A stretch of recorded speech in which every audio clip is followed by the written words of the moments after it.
ہے Albert Einstein کے rule of relativity سے زیادہ ضروری جاننا ہے A plus B the whole square equal to A square plus B square plus 2ab mathematics کے فارمولا سے زیادہ یہ ضروری ہے کہ مسلمان کے بیٹے کو اور مسلمان کی بیٹی کو اس کا علم ہو.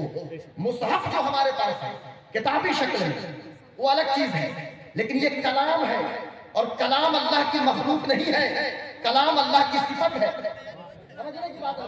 کلام اللہ تبارک و تعالیٰ کی صفت ہے اور یہ ہمیشہ سے ہے اور اسے ہمیشہ تک رہنا ہے.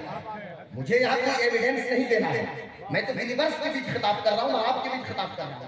اور کسی کی 4 5 10 20 انگریزی سن کے آپ مرعوب مت ہوئیے گا. ہماری جماعت میں بھی ایسے علماء ہیں کہ جو الحمدللہ نہ جانے کتنے ملحدین کو وہ شکست بھی دیتے ہیں. پر یہ ہے کہ میڈیا میں نہیں ہے.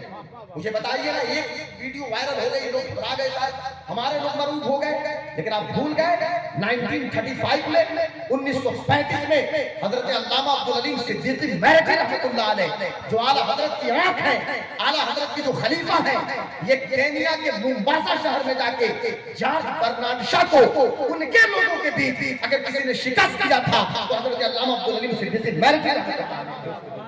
تو ہمارے یہاں کمی نہیں ہے صاحب حضرت، اہل علم کی کمی نہیں ہے. تو بتانا یہ ہے کہ یہ صفت ہے کلام، اور صفت ہمیشہ سے اور سے ہمیشہ کی. اور ایک چیز اور بتاتا ہوں، اعلیٰ حضرت سے پہلے جو یہ سوال ہوتا تھا کہ قرآن افضل ہے کہ رسول اللہ افضل ہے، تو وہاں پہ لوگ سکوت اختیار کرتے تھے. بڑے بڑے فقہا امام شامی ہو یا اور ان سے پہلے کے جتنے لوگ ہوں سب خاموش ہو گئے.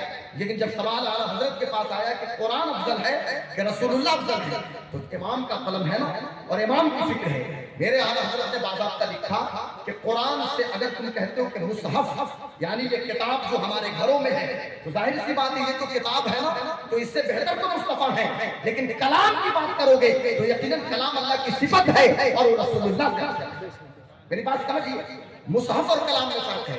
اب قرآن نازل ہوا مصطفیٰ جان عالم صلی اللہ علیہ وسلم، اللہ فرماتا ہے اِنَّ نَحْنُ نَزَّلْنَا الذِّكْرَ وَإِنَّا لَهُ لَحَافِظُونَ.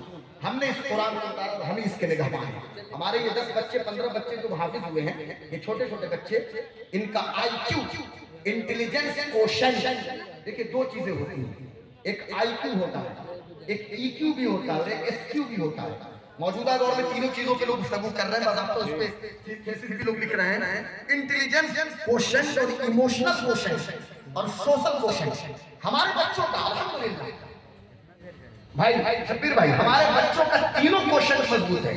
یہ 11 سال 15 سال 16 سال کے بچے 312 قرآن اپنے سینے میں محفوظ رکھتے ہیں. اس سے بڑا آئی کیو کیا چاہیے؟ آپ اگر دنیا کے سائنٹسٹ کی آئی کیو کی بات کریں گے تو میں ڈنکے کی چوٹ پہ سینہ ٹھوک کے بولتا ہوں کہ دنیا کے تمام فلاسفر اور سائنٹسٹ کا آئی کیو ایک طرف اور ایک حافظ قرآن کا آئی کیو ایک طرف. یہ ہمارا حافظ ہوتا ہے، یہ ہمارے حفاظ، یہ ہمارے فقیہ، ہمارے فقہا، ہمارے مفتی، ہمارے محدثین ہوتے ہیں کہ ان کا آئی کیو انٹیلیجنس کوشن کتنا مضبوط ہوتا ہے.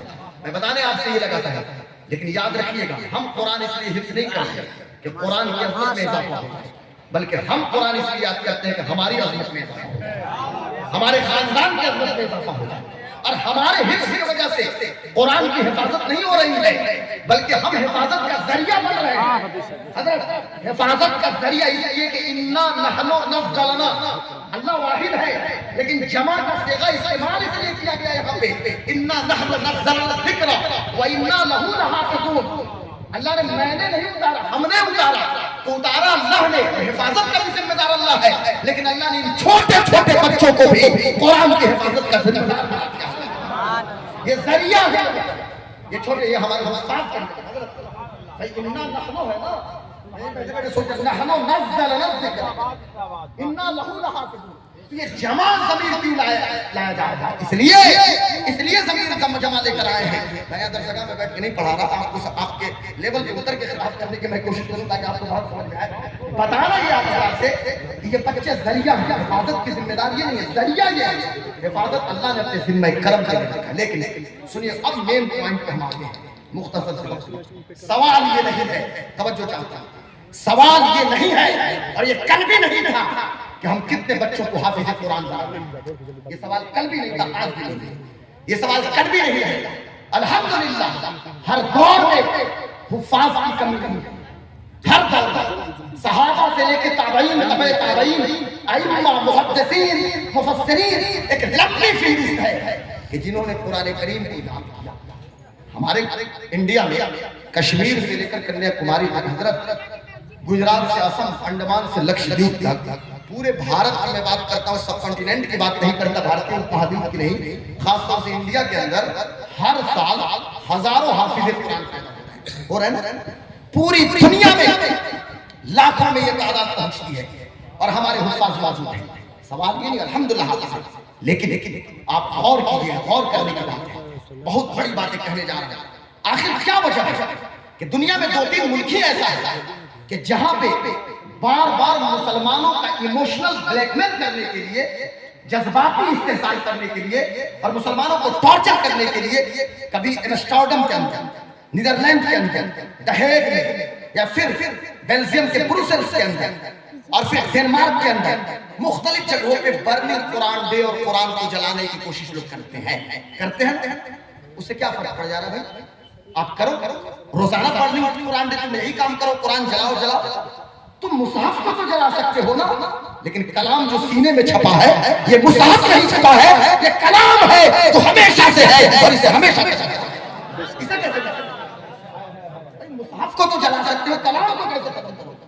کلام کو نہیں ختم کر سکتے, لیکن سوال یہ نہیں ہے کہ ہم کتنے حافظ وہیں کماتے ہیں, کتنے حافظ پیدا کرتے ہیں, کتنے کریں.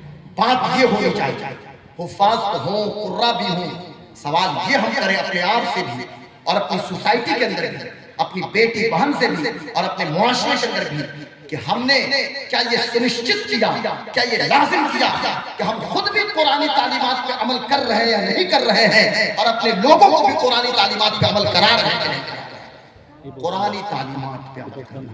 مجھے بتائیے, ذرا غور سے سنیے, بہت غور سے, ماشاءاللہ آپ انٹلیکچوئل ہیں, آپ دانشور لوگ بیٹھے ہیں, ہمارے ارباب ذوق بیٹھے ہیں اور دھنباد کے تمام دانشور لوگ بیٹھے ہوئے ہیں. مجھے بتائیے ذرا کہ ایک لڑکی ہے, اتفاق سے اس کی پیدائش مسلمان گھر میں ہوئی, ٹھیک ہے, نام بھی مانے مسلمان کا دے دیا جائے, ایسی بات ہے. مسلمان گھر میں کوئی پیدا ہوگی تو مسلمان نام دیا جائے گا. بیٹی پیدا ہوئی, بیٹی جوان ہوئی, اس نے بالی ووڈ کا رخ کیا, پوری زندگی بالی ووڈ میں وہ ناچتی رہی, ایکٹنگ کرتی رہی, ایکٹریس ہے, بہت مشہور ایکٹریس ہے. اب وہ مر گئی, تو جب اس کی موت ہوئی تو ہم اس کے کان میں جا کے پڑھیں گے وَقَرْنَ فِي بُيُوتِكُنَّ وَلَا تَبَرَّجْنَ تَبَرُّجَ الْجَاهِلِيَّةِ الْأُولَىٰ. کان میں پڑھیں گے. میں کہنے کیا رہا ہوں, سمجھنے کی بات ہے, علماء آپ کی بھی توجہ چاہتا ہوں. وَقَرْنَ فِي بُيُوتِكُنَّ وَلَا تَبَرَّجْنَ تَبَرُّجَ الْجَاهِلِيَّةِ الْأُولَىٰ. یہ جو پیغام ہے قرآن کا, یہ موت کے بعد کسی کے کان میں سنانے والا یہ پیغام نہیں ہے کہ اپنے گھروں کو لازم پکڑو اور مکمل پردہ اختیار کرو, زمانے جاہلیت کی طرف بے پردہ نہ ہو. تو پوری زندگی وہ بے پردہ رہی, تو ہم نے سمجھ لیا کہ صرف موت کے وقت تلاوت کرنے, موت کو پڑھنے, یاد رکھیے گا قرآن شریف موت کے وقت پڑھیں گے تو اس سے بھی فائدہ ہے, نظام میں آسانی ہو جائے گی موت کے وقت پڑھنے سے. لیکن قرآن صرف موت کے وقت تلاوت کی جانے والی کتاب کا نام نہیں ہے, دنیا کو زندگی دینے والی کتاب کا نام قرآن ہے, زندگی دینے والی کتاب کا نام قرآن ہے. اور افسوس کے ساتھ مجھے کہنا پڑتا ہے, ہم نے قرآن کا کیا حق ادا کیا صاحب, اور ہم کر بھی کیا سکتے ہیں. نازل ہوا عرب میں قرآن, تلاوت کا حق ادا کیا ہے مصر کے لوگوں نے, ایجپٹ کے لوگوں نے, انڈین سب کانٹیننٹ, بھارتی اپمہادیپ کے لوگوں نے, پورے بھارتی اپمہادیپ کی بات کر رہا ہوں میں, پورے بھارتی اپمہادیپ میں سارے کنٹریز آ جاتے ہیں, سب کی بات. ہم نے اتنا ادب کیا قرآن شریف کا کہ ہم نے خلاف لگا کے طاق پہ رکھ دیا, اور ہم اس کو چھونا بھی اب بھی سمجھتے ہیں. استغفر اللہ معاذ رب العالمین. کچھ دنوں پہلے کی بات ہے کہ ہمارے پڑوسی ملک میں, علامہ مفتی انوار صاحب, میں ملک کا نام نہیں لوں گا, مکتب کے اساتذہ نے آپس میں مشورہ کیا کہ ہم بک کارنر اپنے اسکول میں قائم کریں گے. بک کارنر ہوتا ہے, کارنر بک لائبریری ہوتی ہے کہ کونے میں عمارت کے ریک بنا کے کتابیں رکھ دی جاتی ہیں, لوگ وہاں سے لے کے پڑھتے ہیں. تو لیکن ہم کتاب وہاں سے جمع کریں گے کہ بچوں سے ہم کہیں گے کہ آپ اپنے گھر سے وہ کتاب, بہت درد بھری بات ہے, اپنے گھر سے وہ کتاب لے کر آئیے جس کو آپ کے ابو اور آپ کے امی کبھی نہ پڑھتی ہیں. صبح ہوئی وہ چھوٹے چھوٹے مکتب میں پڑھنے والے بچے سینے سے لگا کے مصحف کو لے کے آ رہے ہیں. جب اساتذہ نے پوچھا تھا کہ یہ کون سی کتاب ہے, کہنے لگے سر ہمارے ابو تو کبھی رمضان میں پڑھ لیتے ہیں اور امی پہلے تو پڑھتی تھی, لیکن امی بھی کنٹینیو اب چیٹنگ پہ لگی رہتی ہیں, کبھی ایمو, کبھی انسٹا, کبھی اسنیپ چیٹ, کبھی فلاں, کبھی یہ, کبھی وہ, کنٹینیو میری کی یہ حالت ہے. اور ریلز کے چکر میں چونکہ ہر گھر میں ریل بنانے کے لوگ ایڈکٹ ہو گئے ہیں، اب تو ریل سے آگے بڑھ کے فیملی بلاگر لوگ بن گئے ہیں۔ ارے فیملی بلاگر مت کہو، تم دیوس ہو۔ فیملی بلاگر کیا کہتے ہو؟ فیملی بلاگر کو میں اپنی زبان میں دیوس کہتا ہوں کہ تم اپنی بیٹی کو بھی دکھا رہے ہو، اپنی ماں کو بھی دکھا رہے ہو اور اپنی بیوی کو بھی لوگوں کے سامنے دکھا رہے ہو۔ میں کہتا ہوں تو فیملی بلاگر ہے، ہاں فیملی بلاگر ہو۔ تو بچوں نے کہنا شروع کیا تو بس یہی پوزیشن ہم یہ کتاب لے کر آئے۔ ہم کیا کر رہے ہیں؟ خدا کا واسطہ، خدا کا واسطہ میری قوم کے لوگوں، ڈیلی بیسس پہ روزانہ کی بنیاد پر قرآن کی تلاوت کی عادت ڈالیے۔ 24 گھنٹہ آپ کے پاس بھی ہے، 24 گھنٹہ میرے پاس بھی ہے، لیکن اس 24 گھنٹہ کو آپ کیسے گزارتے ہیں، ہم کیسے گزارتے ہیں، ہمیں سوچنا پڑے گا۔ 24 گھنٹے میں ہم نے فیس بک کو کتنا دیا، ہم نے انسٹا کو کتنا دیا، ہم نے ٹویٹر کو کتنا دیا، ہم نے ایمو کو کتنا دیا، ہم نے اسنیپ چیٹ کو کتنا دیا، ہم نے یوٹیوب کو کتنا دیا، اور ہم قرآن کے لیے کتنا وقت نکال رہے ہیں۔ اگر 15 منٹ بھی نکالتے ہیں نا تو یاد رکھیے گا جس دن آنکھ بند ہوگی تو پتہ پڑے گا کہ 23 گھنٹہ 45 منٹ جو سوشل میڈیا کو آپ نے دیا تھا وہ آپ کا نہیں تھا، 15 منٹ جو رب کی کتاب کے لیے آپ نے نکالا تھا وہی 15 منٹ تھا۔ اللہ اکبر، یا رسول اللہ، زندہ باد۔ اس لیے میں آپ سے کہنا چاہتا ہوں اور نہایت ادب کے ساتھ کہنا چاہتا ہوں اور دستبستہ عرض کرنے کی کوشش کرتا ہوں کہ قرآن شریف دیکھنے کی عادت ڈالیے۔ دے مصحف پہ نظر پہ بھی ثواب ہے۔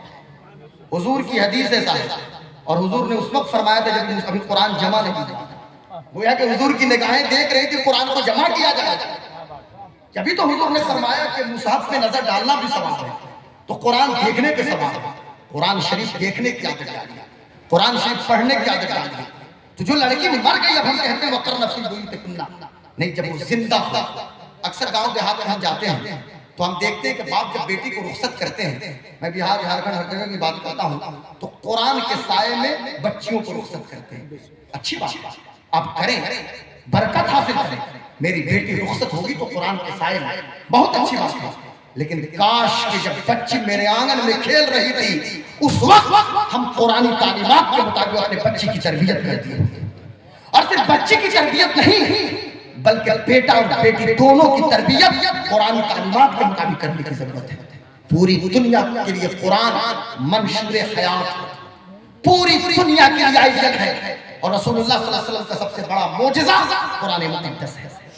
اب کوئی صرفرہ آکے سڑک پہ آکے چلانا شروع کر دے کہ قرآن سے آیت کو نکال دو، یہ کر دو، اس سے پہلے نہ جانے کتنے صرفرے آئے اور نہ جانے کتنا آئیں گے، لیکن قرآن تھا، ہے اور اسے ہمیشہ تک رہنا ہے، وہ تو آنا جانا لگا رہے گا۔ میں عرض کرنا چاہتا ہوں، مجھے بتائیے اگر کوئی بوڑھا آدمی ہے سڑک پہ بیٹھا ہے، پوری زندگی بدنگاہی کر رہا ہے، اور جب مر گیا تو مرنے کے بعد کان میں آکے کہیں گے یا ایھا الذین، یہ کان میں آکے کہیں گے قل للمؤمنین یغضوا من ابصارہم ویحفظوا فروجہم ذلک ازکی لہم ان اللہ خبیر بما یصنعون۔ مرنے کے بعد کان میں آکے کہیے گا کہ اے محمد آپ فرما دیجئے یہ لوگوں غیر محرموں سے اپنی نگاہوں کی حفاظت کرو، اپنی شرمگاہ کی، اے ایمان والو غیر محارم سے اپنی نگاہوں کی حفاظت کرو اور اپنی شرمگاہ کی حفاظت کرو۔ ایک شخص فیملی بلاگر ہے اور مرنے کے بعد اس سے آکے کہیے کان میں یا ایھا الذین آمنوا قوا انفسکم واہلیکم نارا، اے ایمان والو خود بھی جہنم کی آگ سے بچو اور گھر کے لوگوں کو جہنم کی آگ سے بچاؤ۔ کہاں کہاں مثال دیں، کہاں سے مثال پیش کریں۔ میں کہنا یہ چاہتا ہوں میرے دوستوں جب آدمی زندہ ہو اور جب موجود ہو، دیکھیے حضرت کی جلوہ گری ہوئی، حضور شہزادہ قمر ملت حضرت علامہ مولانا عمران رضا خان صاحب کا استقبال کیجئے، کھڑے ہو گئے نعرے عامر رضا، حضرت علامہ عامر رضا خان صاحب، ماشاءاللہ۔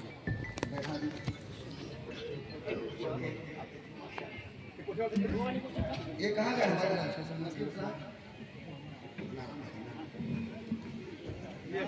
نعرہ تکبیر، نعرہ رسالت، مسلک اعلی حضرت حضور عامر بابو صاحب قبلہ، حضور عامر بابو صاحب قبلہ، نعرہ تکبیر، نعرہ رسالت۔